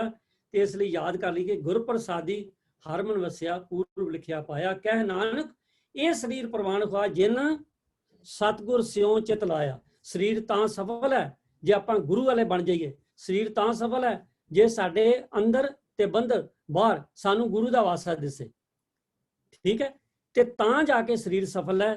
ਵਰਨਾ ਜਿਹੜਾ ਸਰੀਰ ਹੈ ਇਹਦੀ ਆਪਾਂ ਕਹਾਣੀ ਤੇ ਲੰਬੀ ਚੌੜੀ ਸੁਣੀ ਲਈ ਹੈ। ਆਓ, ਸਰੀਰ ਬਹੁਤ ਵੱਡਾ ਕੀਮਤੀ ਹੀਰਾ ਜੇ, ਜਿੰਨਾ ਵੱਡਾ ਕੀਮਤੀ ਹੀਰਾ ਉਹਨਾਂ ਨੂੰ ਸੰਭਾਲ ਕੇ ਵਰਤੀਏ। ਐਵੇਂ ਨਾ ਇਹਨੂੰ ਭੰਗ ਦੇ ਭਾੜੇ ਗਵਾਈ ਜਾਈਏ, ਕੋਡੀ ਬਦਲੇ ਕਿਤੇ ਜਨਮ ਨਾ ਚਲੇ ਜਾਏ। ਇਸ ਗੱਲ ਦੀ ਆਪਾਂ ਅਰਦਾਸ ਕਰੀਏ, ਸਤਿਗੁਰੂ ਸੱਚੇ ਪਾਤਸ਼ਾਹ ਬਖਸ਼ਿਸ਼ ਕਰੋ। ਇਹ ਜਿਹੜਾ ਸਰੀਰ ਤੁਸੀਂ ਦਿੱਤਾ ਹੈ ਨਾਲ ਸਾਨੂੰ ਵਿਵੇਕ ਬੁੱਧੀ ਦਿੱਤੀ ਹੈ ਤੇ ਵਿਵੇਕ ਬੁੱਧੀ ਵਰਤਣ ਦੀ ਸਾਨੂੰ ਜਾਂਚ ਸਿਖਾਓ। ਇਸ ਸਰੀਰ ਨਾਲ ਕੋਈ ਚੰਗੇ ਕਰਮ ਕਰ ਜਾਈਏ ਤਾਂ ਜੇ ਸਾਡਾ ਲੋਕ ਸੁਖੀ ਪਰ ਲੋਕ ਸੁਹੇਲੇ। ਨਾਨਕ ਹਰ ਪ੍ਰਭਾਪੇ ਵੇਲੇ ਵਿਚਾਰਾਂ ਕਰਦਿਆਂ ਹੋਈਆਂ ਭੁੱਲਾਂ ਦੀ ਆਪਸ ਸੁਖੇਮਾ ਮੰਗਦੇ ਹੋਏ ਫਤਿਹ ਸਾਂਝ ਕਰੋ ਜੀ। ਵਾਹਿਗੁਰੂ ਜੀ ਕਾ ਖਾਲਸਾ, ਵਾਹਿਗੁਰੂ ਜੀ ਕੀ ਫਤਿਹ। ਵਾਹਿਗੁਰੂ ਜੀ ਕਾ ਖਾਲਸਾ, ਵਾਹਿਗੁਰੂ ਜੀ ਕੀ ਫਤਿਹ। ਤਹਿ ਦਿਲੋਂ ਧੰਨਵਾਦ ਜੀ ਵੀਰ ਰਾਜਾ ਸਿੰਘ ਜੀ ਦਾ, ਜਿਨ੍ਹਾਂ ਨੇ ਸਰੀਰ ਦੇ ਉੱਤੇ 2 ਲੈਕਚਰ ਜਿਹੜੇ ਸੀ ਉਹ ਸਾਡੇ ਸਾਹਮਣੇ ਰੱਖੇ ਹਨ। ਦੋਨਾਂ ਲੈਕਚਰਾਂ ਦਾ ਤੱਤਸਾਰ ਵੀ ਇੱਕੋ ਹੀ ਹੈ ਵੀ ਮਨੁੱਖ ਦਾ ਜਿਹੜਾ ਬਣਤਰ ਹੈ ਤੇ ਵੱਡੇ ਪਹਿਲੂ ਹਨ, ਸਰੀਰ, ਆਤਮਾ ਤੇ ਮਨ। ਆਤਮਾ ਅਕਾਲ ਪੁਰਖ ਦੀ ਨੂਰੀ ਚੰਗਿਆੜੀ ਹੈ, ਪਰ ਦੋਨਾਂ ਦਾ ਅਸਲਾ ਇੱਕੋ ਹੀ ਹੈ। ਜਿਹੜੀਆਂ ਚੀਜ਼ਾਂ ਸਰੀਰ ਤੇ ਆਤਮਾ, ਇੱਕ ਸਥੂਲ ਹੈ, ਦੂਜਾ ਸੂਖਮ ਹੈ, ਇੱਕ ਦਿਸਦਾ ਹੈ, ਇੱਕ ਨਹੀਂ ਦਿਸਦਾ। ਜਿਹੜਾ ਦਿਸਦਾ ਹੈ ਉਹ ਸੰਸਾਰ ਦੇ ਰਕਤਬਿੰਦ ਤੋਂ ਬਣਿਆ, ਜਿਹੜਾ ਨਹੀਂ ਦਿਸਦਾ ਉਹ ਪਰਮੇਸ਼ਰ ਦੀ ਜੋਤ ਹੈ। ਮਨ ਜਿਹੜਾ ਇਹਨਾਂ ਦੇ ਵਿੱਚ ਕੜੀ ਹੈ, ਸਰੀਰ ਤੇ ਆਤਮਾ ਦੇ ਵਿੱਚ, ਉਹ ਇਹਨਾਂ ਨੂੰ ਮਾਨਸਿਕ ਪੱਧਰ ਉੱਤੇ ਚਲਾਉਂਦਾ ਹੈ। ਜਿਹੜਾ ਮਾਨਸਿਕ ਮੰਡਲ ਹੈ ਉਹਦੇ 2 ਪੜਾਅ ਅੱਗੇ ਨੇ, ਇੱਕ ਗਿਆਨਮਈ ਕੋਸ਼ ਹੈ, ਇੱਕ ਆਨੰਦਮਈ ਕੋਸ਼ ਹੈ। ਗਿਆਨ ਜਿਹੜਾ ਬੁੱਧੀ ਦਾ ਵਿਸ਼ਾ ਹੈ, ਮਨ ਦੀ ਤੱਕ ਰਹਿ ਜਾਂਦਾ ਹੈ, ਤੇ ਆਨੰਦ ਜਿਹੜਾ ਹੈ ਉਹ ਆਤਮਾ ਦੀ ਖੁਰਾਕ ਹੈ। ਗਿਆਨ ਤੋਂ ਅੱਗੇ ਤੁਰ ਕੇ ਆਨੰਦ ਤੱਕ ਪਹੁੰਚਣ ਦੀ ਸਾਰੀ ਸਾਡੀ ਜੀਵਨ ਦੀ ਖੇਡ ਹੈ, ਪਰ ਹੋਏਗਾ ਤਾਂ ਜੇ ਸਰੀਰ ਦੀ ਸਾਡੀ ਹੋਂਦ ਹੋਏਗੀ। ਤਾਂ ਸਰੀਰ ਦੀ ਹੋਂਦ ਤੋਂ ਬਿਨਾਂ ਨਾ ਇਹ ਮਨ ਹੈ ਤੇ ਨਾ ਹੀ ਇਹ ਸਾਡੀ ਆਤਮਾ ਜਿਹੜੀ ਹੈ ਉਹ ਟਿਕ ਸਕਦੀ ਹੈ। ਤਾਂ ਇਹ ਬਹੁਤ ਵਧੀਆ ਵਿਚਾਰ ਅੱਜ ਸਨ। ਸਰੀਰ ਦਾ ਮਕਸਦ ਕੀ ਹੈ, ਸਰੀਰ ਮਿਲਿਆ ਕਿਸ ਕੰਮ ਲਈ ਹੈ? ਕਿਉਂਕਿ ਕਾਇਆ ਜਿਹੜੀ ਹੈ ਇਹ ਪਵਿੱਤਰ ਹੈਗੀ ਹੈ, ਇਹਦੇ 'ਚ ਕਰਤੇ ਦਾ ਵਾਸਾ ਹੈ, ਕਰਤੇ ਦੇ ਵਾਸਾ ਇਹ ਹੈ। ਕਿਉਂਕਿ ਅਸੀਂ ਇਹ ਵੀ ਹੁਣੇ ਪ੍ਰਮਾਣ ਸੁਣਿਆ ਸੀ, ਇਹ ਸਰੀਰ ਸਭ ਧਰਮ ਹੈ ਜਿਸ ਅੰਦਰ ਸੱਚੇ ਕੀ ਵਿੱਚ ਜੋਤ। ਤੇ ਇਹ ਲੈਕਚਰ ਅਸੀਂ ਅੱਗੇ ਪਹਿਲਾ ਜਿਹੜਾ ਸੁਣਿਆ ਸੀ, ਦੂਜਾ ਸੁਣਿਆ, ਤਤਸਾਰ ਬੜਾ ਕਮਾਲ ਦਾ ਇੱਕੋ ਹੀ। ਸਰੀਰ ਦਾ ਮਨੋਰਥ, ਸਰੀਰ ਖਤਮ ਹੋਣ ਤੋਂ ਪਹਿਲਾਂ ਉਸ ਰੱਬੀ ਨੂਰ ਦੀ ਚੰਗਿਆੜੀ ਜਿਹੜੀ ਹੈ ਆਪਣੇ ਮੂਲ ਪਰਮੇਸ਼ਰ ਨਾਲ ਜੁੜੀ ਹੋਈ ਹੈ। ਇਹਨੂੰ ਅੰਤਰਮੁਖੀ ਕਰਕੇ ਜਿਹੜਾ ਅੰਦਰ ਦਾ ਸਾਡਾ ਮਨ ਹੈ ਉਹਨੂੰ ਅੰਤਰਮੁਖੀ ਕਰੀਏ, ਆਤਮਾ ਵੱਲ ਜੁੜੇ ਤੇ ਅਸੀਂ ਉਸ ਕਰਤੇ ਦੇ ਘਰ ਦੇ ਪ੍ਰਵਾਨ ਹੋ ਜਾਈਏ, ਤਦ ਕਿ ਸਰੀਰ ਖਤਮ ਹੋਣ ਤੋਂ ਪਹਿਲਾਂ। ਇੱਕ ਬੜਾ ਵਧੀਆ ਵਿਦਵਾਨ ਹੋਇਆ, ਐਪਿਕਟੇਟਸ ਹੈਗਾ ਉਹਦਾ ਨਾਂ, ਉਹਨੇ ਲਿਖਿਆ ਵੀ ਹੇ ਮਨੁੱਖ, ਤੇਰੇ ਅੰਦਰ ਰੱਬ ਹੈ, ਤੈਨੂੰ ਪਤਾ ਨਹੀਂ, ਕਿਉਂਕਿ ਤੂੰ ਭੈੜੇ ਬੋਲਾਂ ਨਾਲ ਤੇ ਮਲੀਨ ਕਰਮਾਂ ਨਾਲ ਰੱਬ ਦੀ ਬੇਦਬੀ ਤੇ ਨਰਾਦਰੀ ਕਰ ਰਿਹਾ ਹੈ। ਬੜੇ ਕਮਾਲ ਦੇ ਉਹਦੇ ਬੋਲ ਨੇ ਵੀ ਤੇਰੇ ਅੰਦਰ ਰੱਬ ਹੈ, ਪਰ ਤੂੰ ਭੈੜੇ ਬੋਲ ਨਾਲ, ਭੈੜੇ ਬਚਨਾਂ ਨਾਲ ਤੇ ਮਲੀਨ ਕਰਮਾਂ ਨਾਲ ਰੱਬ ਦੀ ਬੇਦਬੀ ਕਰ ਰਿਹਾ ਹੈ, ਨਰਾਦਰੀ ਕਰ ਰਿਹਾ ਹੈ। ਤਾਂ ਮਨੁੱਖਾ ਸਰੀਰ ਜਿਹੜਾ ਹੈ ਉਹ ਇਸ ਕੰਮ ਲਈ ਨਹੀਂ ਮਿਲਿਆ ਕਿ ਅਸੀਂ ਅੰਦਰ ਦੀ ਜੋਤ ਨੂੰ ਨਾ ਪਛਾਣੀਏ, ਇਸ ਕਰਕੇ ਮਿਲਿਆ ਕਿ ਅਸੀਂ ਅੰਦਰ ਜੋਤ ਨੂੰ ਪਛਾਣ ਕੇ ਉਸ ਕਰਤਾਰ ਦੇ ਵਿੱਚ ਲੀਨ ਹੋ ਜਾਈਏ। ਬਹੁਤ ਬਹੁਤ ਧੰਨਵਾਦ ਜੀ, ਆਪ ਜੀ ਨੇ ਇਹ ਦੋ ਵਿਸ਼ੇ ਸਾਡੇ ਸਾਹਮਣੇ ਰੱਖ ਕੇ ਸਾਡੇ ਇਹ ਜੀਵਨ ਦਾ ਤੱਤ ਜਿਹੜਾ ਸੀ ਸਾਂਝਾ ਕੀਤਾ। ਹੁਣ ਬੇਨਤੀ